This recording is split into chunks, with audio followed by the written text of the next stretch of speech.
चलिए किरचॉफ के नियमों का फटाफट क्विक रिवीजन कर लेते हैं। तो किरचॉफ के दो नियम थे जिनको उन्होंने कब 1842 ईस्वी में दिया था।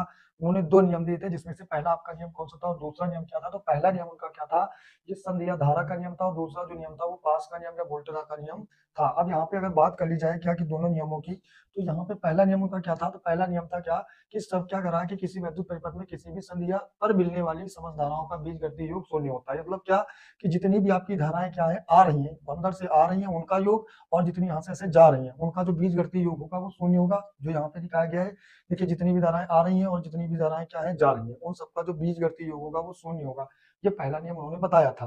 देखिए इनको इधर इधर ले आए तो ये क्या हो जाएगा, आपस में बराबर I1 प्लस I2, और दूसरी तरफ हो जाएंगे क्या I3 plus I4 plus I5 हो जाएंगी। और यही जो होता है किरचॉफ का प्रथम नियम, संवेग संरक्षण का नियम कहलाता है। दूसरी तरफ यहाँ पे क्या है कि द्वितीय नियम या पास का नियम या वोल्टता का नियम क्या किसी परिपथ के प्रत्येक बंद पास के विभिन्न खंडों में बहने वाली धाराओं तथा संगत प्रतिरोधों के गुणनफलों का बीजगणितीय योग उस पास में लगने वाले विद्युत वाहक बलों के बीजगणितीय योग के बराबर होता है। यहाँ पे क्या मतलब हुआ कि एक पास ये यानी कौन सा ए बी सी डी और ए, और एक पास क्या है डी सी एफ और ई और डी है।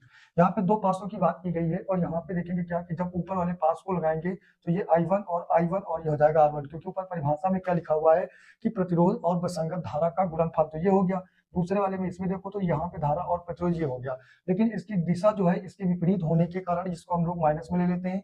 उसी प्रकार से दूसरी ओर क्या लिखा हुआ है कि विद्युत वाहक बलों का बीजगणितीय योग, तो विद्युत वाहक बलों का देखो यहाँ पे मैंने योग किया है, लेकिन दिशा विपरीत होने के कारण बीच में माइनस लिया गया और कहा बराबर है तो मैंने बराबर कर दिया है। इसी प्रकार से जब नीचे वाले में लोगे तो वही काम करोगे जो आपने ऊपर किया था, तो यहाँ पर इन दोनों का गुणा करवा दिया। यहाँ पे जो धारा है इन दोनों से प्राप्त हो रही, तो यहाँ पे करेंगे क्या I1 प्लस I2, और प्रतिरोध जो लगाएंगे R3 हो जाएगा। और यहाँ पे जो विद्युत वाहक केवल बल एक ही है तो एक को ही लगाएंगे, और इनका जो बीजगणितीय योग होगा वो आपस में बराबर होगा। और किरचॉफ के द्वितीय नियम को ऊर्जा संरक्षण का नियम भी कहते हैं, जो मैंने आपको बता दिया है। मैं आप बदल हो जाता हूँ, आप जल्दी से देख लीजिए।